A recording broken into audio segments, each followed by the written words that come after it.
Sathyanatha master വീടല്ലേ? അതെ. എൻ്റെ പേര് പോൾ വർഗീസ്. മാസ്റ്റർ ഒരു പഴയ സ്റ്റുഡൻ്റാ. ഇറക്കടോ. അങ്ങനെ നമ്മുടെ ദുഃഖങ്ങൾക്ക്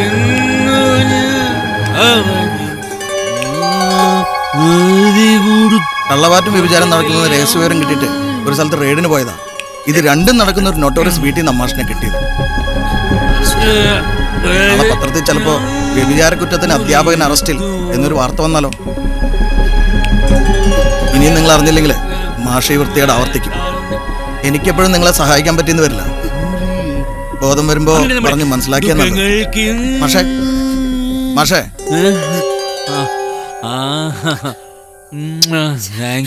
താങ്ക് യു ഗുഡ് നൈറ്റ്. അങ്ങനെ നമ്മുടെ സ്വപ്നങ്ങൾക്ക്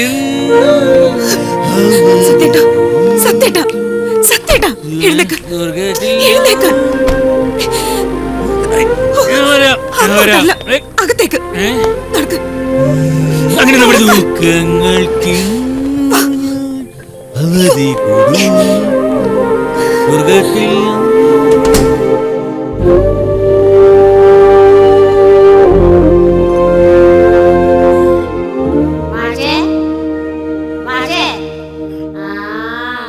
ഉച്ചയായിട്ടും തല പൊങ്ങളില്ലല്ലേ? ഇതുപോലത്തെ ആണുങ്ങളെ കൊച്ചിന് വിളിക്കണതേ ചാരായ കോഴി എന്നാണ്. ഓ, എന്നെ നോക്കി പഠിപ്പിക്കാതിരാണ്. ദേ കെട്ടിറങ്ങാനുള്ള സാധനമേ ഇതേലും മേശപ്പുറത്ത് നിരത്തി വെച്ചിട്ടുണ്ട്. സംശയിക്കണ്ട, ഈ വീടിന്റെ പല ഭാഗത്താട്ടെ മാഷ് ഒളിപ്പിച്ചു വെച്ച കുപ്പികളാണിത്. രാവിലെ പോലെ തിരഞ്ഞെറിഞ്ഞ് എന്റെ നടുവടിഞ്ഞ് തനി എഴുന്നേക്കാൻ പറ്റില്ലെങ്കിൽ തൊണ്ടമ്മ സഹായിക്കണം. എന്റെ കർത്താവേ, എന്ത് നാറ്റമാണിത്. മാഷേ, ഈ കോലത്ത് പുറത്തോട്ടിറങ്ങിയാലേ മാലിന്യാണെന്ന് വിചാരിച്ചേ കോർപ്പറേഷൻകാർ കോരിക്കൊണ്ട് പോകും. പ്രിയ എപ്പോഴാ ബാങ്കിൽ പോയത്? രാവിലെ പോയി, അപ്പൊ തന്നെ ഇങ്ങോട്ട് വന്നു. വന്നോ? ഏ, ആ വായന്ന് കഴിയച്ചും പോടേ.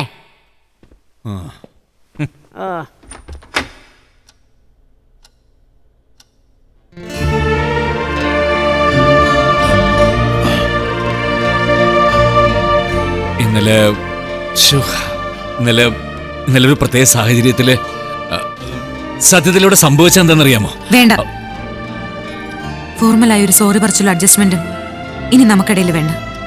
നിങ്ങൾക്കിനി എവിടെയും പോവാം, എങ്ങനെ വേണേലും ജീവിക്കാം. ഞാനും എന്റെ മോനും ഒരു തടസ്സം ആവില്ല. മനസ്സിലായില്ല.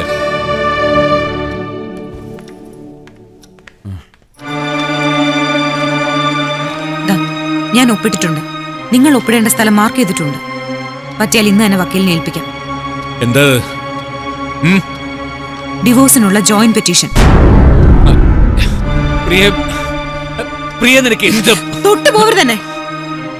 കുടിയനെ വ്യഭിചാരിയുമായ ഒരാളോടൊപ്പം കഴിയാൻ എന്നെ കൊണ്ട് വയ്യ. എന്താ പറഞ്ഞത്? നീ ഇപ്പൊ എന്താ പറഞ്ഞതെന്ന്? നട്ടപ്പാതിരാക്കി ചാരായി മുന്തി കണ്ട തെരുവ് പെണ്ണുങ്ങളെ തേടി പോകുന്ന വൃത്തികെട്ട ഒരുവിനോടൊപ്പം ജീവിക്കാൻ എന്നെ കൊണ്ട് വയ്യാന്ന്.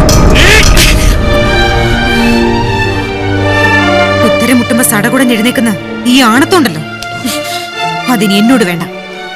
അതിന് മുതിർന്ന ആ കേസിനും കൂടെ നിങ്ങൾ സമാധാനം പറയേണ്ടി വരും. നിങ്ങൾ ശരിക്കും എന്നെ പറ്റിക്കുകയായിരുന്നു. ഒരിക്കൽ എല്ലാം ഉപേക്ഷിച്ച് നിങ്ങളുടെ കൂടെ ഇറങ്ങി വന്ന തെറ്റിന് ഇതിൽ കൂടുതൽ ശിക്ഷ അനുഭവിക്കാൻ എനിക്ക് വയ്യ.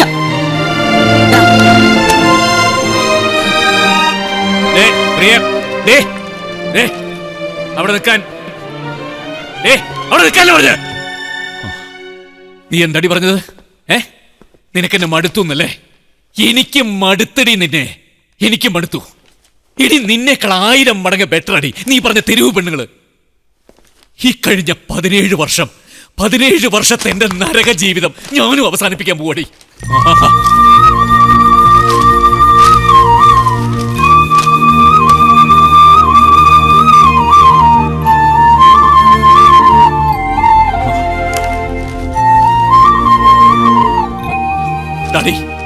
പിടിക്കടി നിന്റെ പണ്ടാറടങ്ങി ജോയിന്റ് പെറ്റീഷൻ കൊണ്ടുപോയി കൊടുക്കടി.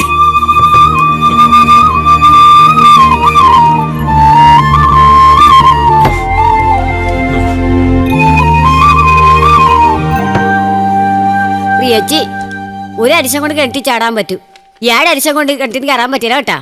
ഞാൻ പോയി മാഷിനെ വിളിച്ചോണ്ട് വരട്ടെ. ഇതൊക്കെ ഇനി ഇങ്ങനെ നടക്കൂ. താണ്ടമ്മ വീട്ടിൽ പൊയ്ക്കോ. ചേച്ചി, ഞാൻ വിളിക്കാം. പൊയ്ക്കോ, നാളെ വന്നാ മതി.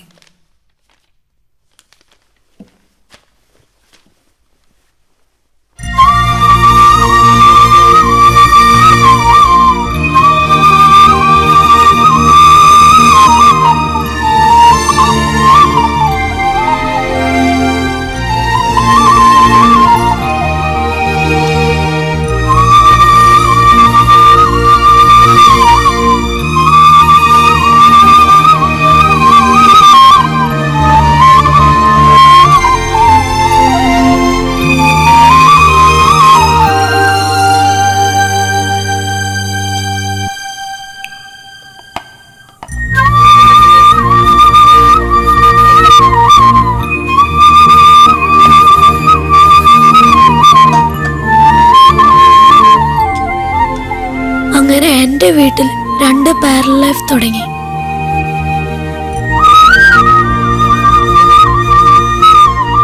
കോടതി നിർദ്ദേശിച്ച 3 കൗൺസിലിംഗിന് ശേഷവും ഇരു കക്ഷികളും പിരിയണമെന്ന തീരുമാനത്തിൽ തന്നെ ഉറച്ചു നിൽക്കുന്നതിനാൽ ഇനിയുള്ള 6 മാസക്കാലം ഇരുവരും പരസ്പര ബന്ധമില്ലാതെ മാറി താമസിക്കണമെന്ന് കോടതി തീരുമാനിച്ചിരിക്കുന്നു.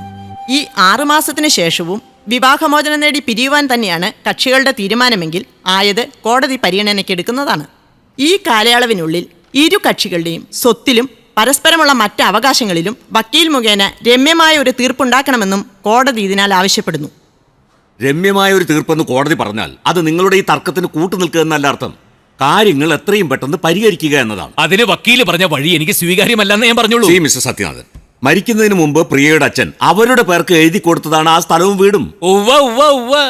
ഇപ്പൊ കാണുന്ന വീടേ എന്റെ PF നിന്നും കൂടി ലോൺ എടുത്ത് ഞാൻ ഉണ്ടാക്കിയ വീടാ. ഇപ്പോഴും അതിന്റെ പലിശ മാസാമാസം എന്റെ ശമ്പളത്തിൽ നിന്ന് ഞാൻ കെട്ടിക്കൊണ്ടിരിക്കുക.